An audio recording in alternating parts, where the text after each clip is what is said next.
అయితే మీకు జబర్దస్త్గా హెల్ప్ అయింది. అంతే చాలా సార్. ఈటీవీ మల్లెమాల వాళ్ళిద్దరికీ ఎప్పటికీ రుణపడి ఉండే ఇది సార్ మా అందరిది. అదే ఎందుకంటే మల్లెమాల వాళ్ళ ఎంకరేజ్మెంట్ చాలా బాగుంటుంది సార్. అవునా? అబ్బో చాలా చాలా. శ్యాంప్రసాద్ రెడ్డి గారు నెక్స్ట్ లెవెల్ సార్ ఆయన. అవును. ఎవడైనా వాళ్ళ పేమెంట్ రావాల్సింది వాడు మర్చిపోయినా వీళ్ళు కరెక్ట్ టైంకి వేసేస్తారు సార్.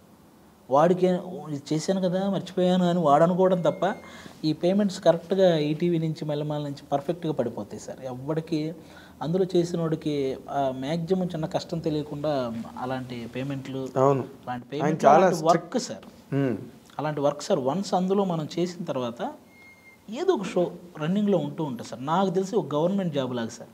అదే డోకా లేకుండా గవర్నమెంట్ జాబ్ లాగా అంతే సార్. రెగ్యులర్గా మన దగ్గర టాలెంట్ ఉండాలి కానీ అది గవర్నమెంట్ జాబే సార్. ఇప్పుడు శ్యాంప్రసాద్ రెడ్డి గారు అసలు యాక్చువల్గా ఈ జబర్దస్త్లు గట్ట ప్రారంభమయ్యాక ఆయన సినిమాలు చూసేత్తడం అనేసాడు. ఆయనకి ఇది చాలా రిలీఫ్ ఉంది, చాలా హ్యాపీగా ఉంది సార్. టెన్షన్ లేదు. అది కాక సినిమాకి నాకు తెలిసి ప్లాన్ చేస్తారు సార్ త్వరలోనే మంచి. ఎందుకంటే అరుంధతి తర్వాత ఇంకా ఆయన మంచి సబ్జెక్ట్ కోసం చూస్తున్నారు సార్. అవునా? ఓకే. అదే ఆయన చేస్తే ఏది చేసినా ప్రతి సినిమా చాలా డీప్గా ఉంటాయి. అన్ని సినిమాలు అంకుశం కానీ, ఆహుతి, తలంబ్రాలు, అరుంధతి, ఈవెన్ అంజీ అసలు ఏం ఫిల్మ్ అది. నిజంగా లేట్ అవ్వడం వల్ల కొంచెం అది డిస్టర్బ్ అయింది కానీ బట్ ఇప్పుడు దాన్ని కల్ట్ ఫిల్మ్ అంటున్నారు, కుర్రాళ్ళందరూ దాన్ని ఫాలో అవుతున్నారు. అవును సార్. అలాంటి క్రియేషన్ అప్పట్లోనే వచ్చిందా అన్న ఒక ఇది కూడా. కోడి రామకృష్ణ గారు అసలు మాస్టర్ కదా ఆయన. ఇండియన్ స్పిల్బర్గ్ అంటే ఆయనే అనాలి అసలు యాక్చువల్గా చెప్పాలంటే. లేకపోతే ఆ అమ్మూరు ఏంటి అవి అరుంధతి, ఆ టైంలో అరుంధతి అప్పుడున్న యంగ్ డైరెక్టర్లకి పోటీగా అరుంధతి లాంటి సినిమా ఆయన పెద్ద హిట్ కదా, చాలా పెద్ద హిట్ సార్. చాలా పెద్ద హిట్. అనుష్కకి లేడీ ఓరియంటెడ్ అంత పెద్ద హిట్ అవ్వడం మామూలు విషయం కాదు సార్. అవును. అది సచ్ ఎ గ్రేట్ డైరెక్టర్. అవును సార్. కోడి రామకృష్ణ గారు ఇండస్ట్రీ చాలా మిస్ అయినట్టు సార్. అవును. ఇప్పుడు చిన్న ఒక నీ ప్రయాణం గురించి కనుక నువ్వు ఆలోచించుకుంటే ఎక్కడ మీది ప్రకాశం జిల్లా కదా? అవును సార్. ఆదయ్య ఆదిగా మరి హైపర్ మరి హైపర్ ఎలా వచ్చింది నీకు? అదే సార్ నాదేంటంటే సార్ ఆ స్కిట్స్లో నాది ఫ్రస్ట్రేషన్ టైప్ మూడు ఉండేది సార్. ఎక్కువ వైఫ్ అండ్ హస్బెండ్ చేస్తే నేను హస్బెండ్లా ఉండి వైఫ్ మీద ఫ్రస్ట్రేట్ అవ్వడం అలాంటి స్కిట్లు ఎక్కువ పడ్డాయి సార్. ఇది హైపర్గా ఉన్నాడని చెప్పి మన డైరెక్టర్లు పెట్టారు సార్. అది హైపర్ అని భలే సెట్ అయింది నీకు. అవును సార్. హైపర్ అదని అదేదో అసలు చూడు మామూలుగా మన బయాలజీలోని వాటిలో నామినిక్లేచర్ అంటారు చూడు, అలాగా మా వాళ్ళందరికీ ఆ పేర్లు వాళ్ళు. ఈ ప్రాబ్లం ఏంటంటే సార్ ఎన్ని సినిమాలు చేసినా ఈ పేరు మారట్లా. ఈ పేరు మారదు సార్. శకలక శంకర్ అని, ధనాధన్ ధనరాజ్ అని, తర్వాత హైపర్ వండర్స్ అని, తర్వాత మనోడు సుడిగాలి సుధీర్ అని, అంతే సార్. అలాంటివి ఏవో ఉంటుంది సార్. ఒక టైం ఉంటుంది, ఆ టైంకి మారుద్ది సార్. అది వేణు వండర్స్ అని అనేవాళ్ళు సార్. బలగం పడగానే బలగం వేణు అయ్యాడు సార్ ఇప్పుడు.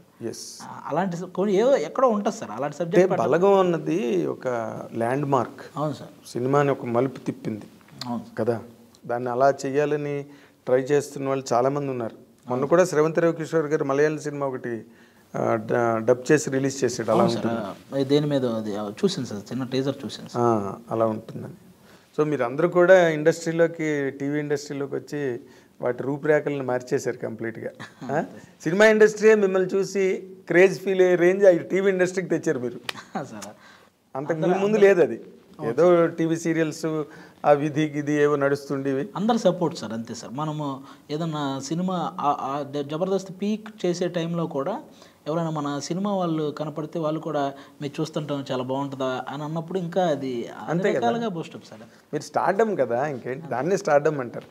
ఇప్పుడు నార్మల్గా మీ ప్రకాశం జిల్లాలో మీ ఊళ్ళో చదువుకుంటూ ఓ పక్కనేమో ఆస్తులు అమ్ముకుంటూ తల్లిదండ్రులను దీనావస్థలో చూస్తూ ఈరోజు మెగాస్టార్ చిరంజీవి గారి దగ్గర కూర్చుని ఆయన్ని చూసానయా నీ ఇది అని బయటకు వెళ్తే గెస్టులుగా వెళ్తే అది తీసుకునే రేంజ్ వచ్చేసి అసలు ఈ ప్రయాణం చూస్తే నీకేమనిపిస్తుంది? అది నిజంగా చాలా హ్యాపీ సార్. నాకు మన ఆ జర్నీలో నాకు అర్థమైంది సార్. మన పేరెంట్స్ హెల్త్ మన సక్సెస్ మీద డిపెండ్ అయ్యిందని నాకు అర్థమైంది సార్. అది మన పేరెంట్స్ హెల్తీగా ఉండాలంటే మనం సక్సెస్ఫుల్గా ఉండాలి సార్. అది కంపల్సరీ. వాళ్ళు అప్పుడు వాళ్ళకి చిన్న తలనొప్పి కూడా రాదు సార్. వాళ్ళకి ఇంత ఏజ్ వచ్చినా సార్ ఇంక వేరే బాధ ఏమీ లేదు సార్. లేకపోతే వాళ్ళ ఆరోగ్యం మొత్తం పాడేయదు సార్. మనం ఏదన్నా డిస్టర్బ్ అయి ఉంటే, ఈ సక్సెస్ అవ్వకుండా ఏదైనా మనం డిస్టర్బ్ అయి ఉంటే సార్, ఖచ్చితంగా వాళ్ళ హెల్త్ అప్సెట్ అయిపోతారు కదా, అయిపోయేది సార్. మొత్తం సిస్టమ్ అంతా పాడే. అవును సార్, నాకు ఎక్కువ హ్యాపీని ఇచ్చింది అదే సార్. నేను సక్సెస్